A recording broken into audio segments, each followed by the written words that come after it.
Assalamualaikum warahmatullahi wabarakatuh. Halo murid-muridku, kali ini kita akan belajar trigonometri mengenai identitas trigonometri. Nah, identitas trigonometri yang pertama itu hubungan kebalikan atau perkalian. Jadi sebelumnya kalian harus ingat-ingat dulu ini sinus alfa kebalikannya yaitu kosekan alfa, sehingga 1 per kosekan alfa.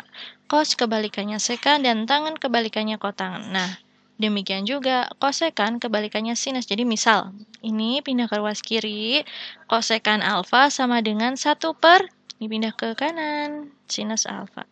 Kosekan alfa sama dengan 1 per sinus alfa. Seperti itu. Berlaku juga untuk semuanya. Nah, identitas trigonometrinya seperti apa? Seperti ini. Kosekan kalau dikalikan sinus, hasilnya pasti 1. Kenapa kok bisa 1? Karena ini kosekan, kemudian sinus itu bisa diubah atau nilainya sama dengan 1 per kosekan alfa. Ini diganti ya, sinus alfa menjadi 1 per kosekan alfa. Coret-coret, yaitu 1 per 1 hasilnya 1. Begitu. Jadi nanti ya kosekan dikali sinus hasilnya 1 kalau besar sudutnya sama. Demikian juga untuk sekan alfa kali cos alfa, karena cos itu 1 per sekan alfa, ya diubah ya, ini berubah menjadi ini, karena nilainya sama, boleh diubah. Setelah dikalikan ini coret-coret hasilnya juga 1, dan yang kotangan alfa dikalikan tangen alfa, kotangan alfa, ini kalau tangen diubah menjadi 1 per kotangen ya, coret-coret hasilnya juga 1. Ini rangkumannya. Ini identitas trigonometri hubungan kebalikan atau perkalian. Dihafalkan. Kosek sin 1 dikalikan hasilnya 1. Sekan kali kosekan hasilnya 1. Kotangan kali kotangan hasilnya 1 jika besar sudutnya sama-sama. Ya, ini alfa, ini alfa, ini alfa, alfa, alfa, alfa. Di sini 30, sini 30 hasilnya pastilah 1. Seperti itu. Untuk yang kedua, identitas trigonometri hubungan pembagian. Ini langsung saja ya. Tangen alfa sama dengan sinus alfa per kosinus alfa. Berarti kotangen, ya dibalik. Kotangen kan kebalikannya tangen. Tangen sin per kos. Kotangen kos per sin. Seperti itu. Sekarang ini ada yang ketiga, hubungan kuadratik. Ini yang sering muncul pada soal, maksudnya sering digunakan untuk menyelesaikan soal. Ini harus kalian hafalkan. Sinus alfa dikuadratkan, kemudian kosinus alfa dikuadratkan, dijumlahkan, hasilnya pasti 1. Sin kuadrat alfa tambah kosinus kuadrat alfa sama dengan 1. Sekan kuadrat alfa dikurangi tangen kuadrat alfa sama dengan 1. Kosekan kuadrat alfa dikurangi kotangen kuadrat alfa sama dengan 1. Gitu ya. Ini dihafalkan, terserah bisa bagaimanapun kalian membuat jembatan keledainya. Kalau ibu dulu ini kurang bagus sih jembatan keledainya ya. Mintan, setan gitu. Sektan itu 1. Kosek pasangannya kotangen gitu. Tapi tandanya ini yang 2 ini negatif, sebelah sini positif. Dihafalkan ya. Nah, penggunaan identitas trigonometri untuk menyelesaikan soal, contohnya seperti ini. Diketahui sekan B itu negatif 17/8 dan B-nya itu di kuadran kedua. Nah, kalian diminta untuk menentukan sin B. Sudah kita ketahui bahwa kosinus itu sama dengan 1 per sekan. Nah, kalau cos B berarti 1 per sec B.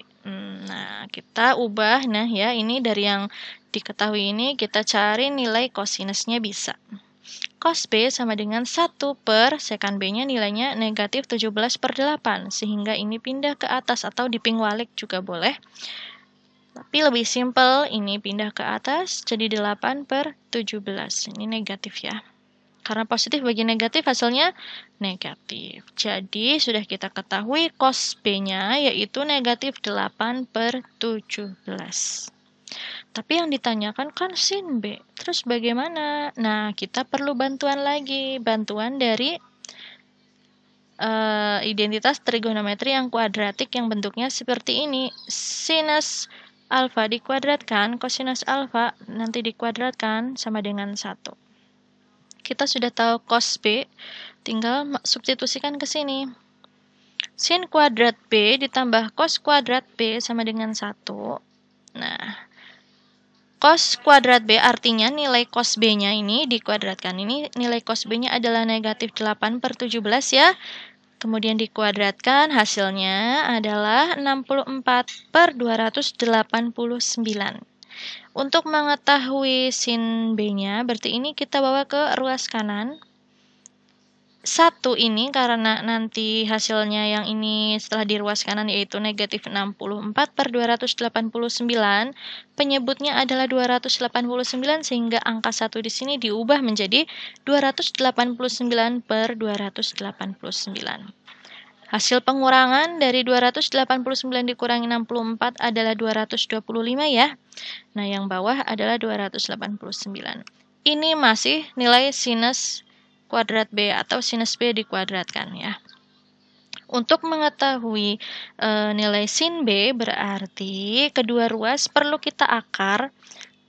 Ini setelah diakar hasilnya adalah sin B, yang ruas kanan diakar hasilnya adalah akar 225 yaitu 15 dan akar 289 adalah 17. Jadi nilai sin B-nya 15/17.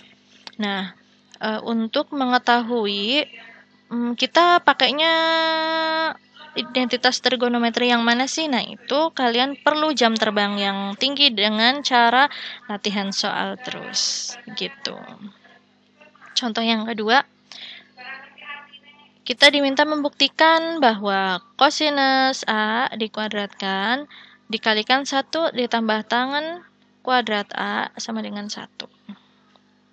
Kita tadi sudah tahu ya yang sektan itu ya, sek kuadrat alfa dikurangi tangen kuadrat alfa sama dengan 1. Kenapa kita menggunakan yang ini? Karena ini mengandung tangen. Ini kita ubah bentuknya menjadi apa nanti? Dengan modal yang ada di kotak biru ini. Tangen kuadrat alfa. Nah, berarti kita perlu nilai tangen kuadrat alfa. Caranya kita pindahkan saja ini ke ruas kanan ya. Pindah ke ruas kanan menjadi plus seperti ini. Nah, artinya apa? 1 plus tangen kuadrat A bisa diubah menjadi ini. Menjadi sekan kuadrat A. Jadi, ini semua diganti dengan sekan kuadrat A. Ini penuh manipulasi agar apa?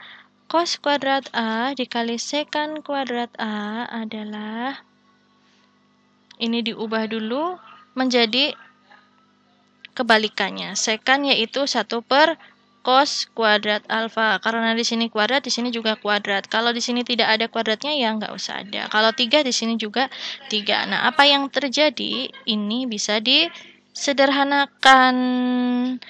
Setelah disederhanakan, nilai ruas kiri 1, ruas kanan 1 sehingga terbukti pernyataan ini begitu. Semoga dapat dimengerti. Jika ada yang tidak dimengerti bisa bertanya ya. Bu akhiri, wassalamualaikum warahmatullahi wabarakatuh.